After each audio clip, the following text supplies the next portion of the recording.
Hi friends, welcome to my channel. ಇವತ್ತಿನ recipe ಬಂದು capsicum fry ಯಾವ ರೀತಿಯಾಗಿ ಮಾಡ್ಕೊಳ್ಳೋದು ಅಂತ ನಾವು ನೋಡ್ಕೊಳ್ಳೋಣ. ನಾವು ಬಾಣಲಿನ ಇಟ್ಕೊಂಡು ಬಾಣಲಿಗೆ ಸ್ವಲ್ಪ ಎಣ್ಣೆ ಹಾಕ್ಕೊಳ್ಳೋಣ.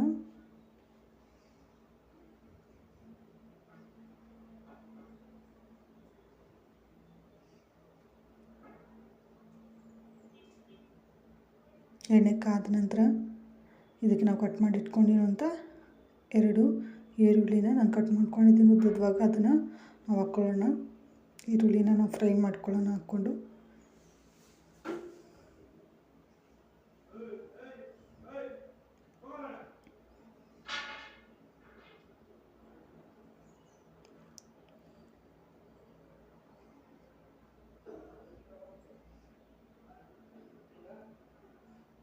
ಇದ್ರ ಜೊತೆಗೆ ಒಂದು 3 ಹಸಿಮೆಣಸಿನ್ಕಾಯಿ, ಸ್ವಲ್ಪ ಕರಿಬೇವು ಸೊಪ್ಪು ಹಾಕ್ಕೊಳ್ಳೋಣ.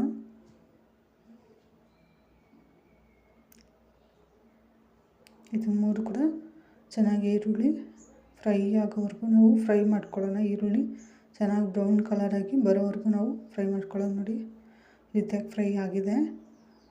ಈಗ ಅದಕ್ಕೆ ನಾವು 1 ಸ್ಪೂನಷ್ಟು ಶುಂಠಿ ಬೆಳ್ಳುಳ್ಳಿ ಪೇಸ್ಟ್ ಹಾಕ್ಕೊಳ್ಳೋಣ.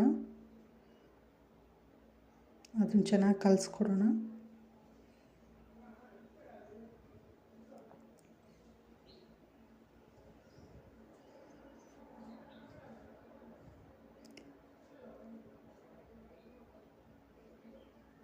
ಚೆನ್ನಾಗಿ ಆಯಿಲಲ್ಲಿ ಶುಂಠಿ ಬೆಳ್ಳುಳ್ಳಿ ಪೇಸ್ಟ್ ಫ್ರೈ ಮಾಡಿದ ನಂತರ ಸ್ವಲ್ಪ ಇದಕ್ಕೆ ಖಾರದ ಪುಡಿ ಹಾಕ್ಕೊಳ್ಳೋಣ.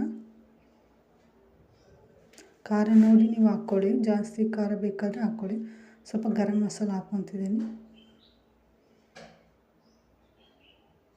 ಇನ್ನೇನು ಎಕ್ಸ್ಟ್ರಾ ಇದಕ್ಕೆ ಧನಿಯಾ ಪುಡಿ ಯಾವುದೂ ಬೇಕಿಲ್ಲ. ಖಾರದ ಪುಡಿ, ಗರಂ ಮಸಾಲ ಸಾಕು.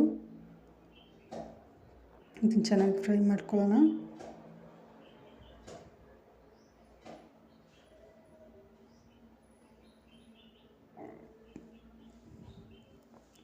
ಇದ್ರ ಜೊತೆಗೆ ಕಟ್ ಮಾಡಿ ಇಟ್ಕೊಂಡಿರುವಂಥ 2 ಟೊಮೊಟೊನ ಚಿಕ್ಕದಾಗಿ ಕಟ್ ಮಾಡಿದ್ದೀನಿ. ನಾವು ಅದನ್ನು ಆ್ಯಡ್ ಮಾಡ್ಕೊಳ್ಳೋಣ. ಇದು ಚೆನ್ನಾಗಿ ಕಲಿಸ್ಕೊಳ್ಳೋಣ. ಈ ಟೊಮೊಟೊ ಚೆನ್ನಾಗಿ ಫ್ರೈ ಆಗೋ ರೀತಿಯಲ್ಲಿ ನಾವು ಕಲಿಸ್ಕೊಳ್ಳೋಣ. ಇದು ಚೆನ್ನಾಗಿ ಫ್ರೈ ಆಗೋಕ್ಕೋಸ್ಕರ ಸ್ವಲ್ಪ ನಾವು ಇದ್ರ ಜೊತೆ ನೀರನ್ನ ಆ್ಯಡ್ ಮಾಡ್ಕೊಳ್ಳೋಣ. ಆಗ ಚೆನ್ನಾಗಿ ಫ್ರೈ ಆಗುತ್ತೆ.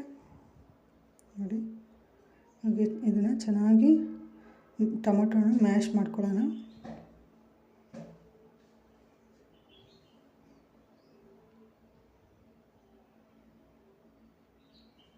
ಈಗ ಕಟ್ ಮಾಡಿ ಇಟ್ಕೊಂಡಿರೋಂಥ ಒಂದು 3 1/4 kg ಕ್ಯಾಪ್ಸಿಕಮ್ನ ಕಟ್ ಮಾಡಿ ಇಟ್ಕೊಂಡಿದ್ದೀನಿ. ನಾನು ಇದನ್ನು ಆ್ಯಡ್ ಮಾಡ್ಕೊತಿದ್ದೀನಿ.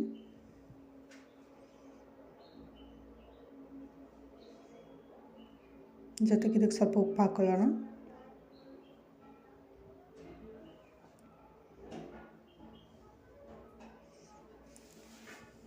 ಚೆನ್ನಾಗಿ ಕಲಿಸ್ಕೊಡೋಣ. ಇವಾಗ ನಾವು ಇದನ್ನು ಹಾಕ್ಬಿಟ್ಟು ಚೆನ್ನಾಗಿ ಕಲಿಸ್ಕೊಟ್ಟು ನಾವು ಇದು ಸ್ಲಿಮ್ಮಲ್ಲೇ ಇಟ್ಕೊಂಡು ಬೇಯಿಸಬೇಕು ಮುಚ್ಚಿಟ್ಟು. ಆಗಾಗ ನಾವು ಕಲಿಸ್ಕೊಡ್ತಾ ಇರಬೇಕು. ನಾವು ಫುಲ್ ಫ್ಲೇಮ್ ಇಟ್ಟರೆ ಇದು ಸೀದೋಗುತ್ತೆ. ಆ ರೀತಿಯಾಗಿ ಮಾಡ್ಕೊಳ್ದಾಗೆ ಸ್ಲಿಮ್ಮಲ್ಲೇ ಇಟ್ಕೊಂಡು ಇದನ್ನು ಬೇಯಿಸ್ಕೋಬೇಕಾಗುತ್ತೆ.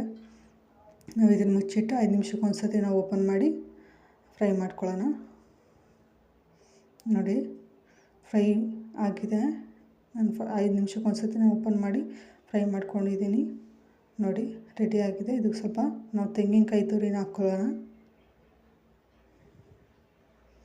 ಇದನ್ನು ಕಲಿಸ್ಕೊಡೋಣ.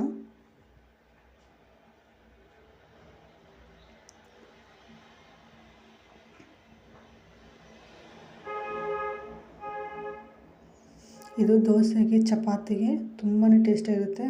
ರೈಸಿಗೆ ಕೂಡ ತುಂಬಾ ಚೆನ್ನಾಗಿರುತ್ತೆ. ಒಂದು ಸರ್ತಿ ಟ್ರೈ ಮಾಡಿ ನೋಡಿ. ಸಿಂಪಲ್ಲಾಗಿ ನಾವು ಇದನ್ನು ಮಾಡ್ಕೊಬೋದು. ಕೊನೆಯದಾಗಿ ನಾವು ಇದಕ್ಕೆ ಸ್ವಲ್ಪ ಕೊತ್ತಂಬರಿ ಸೊಪ್ಪನ್ನ ಹಾಕ್ಕೊಳ್ಳೋಣ. ನೋಡಿ, ಕ್ಯಾಪ್ಸಿಕಮ್ ಪಲ್ಯ ರೆಡಿಯಾಗಿದೆ.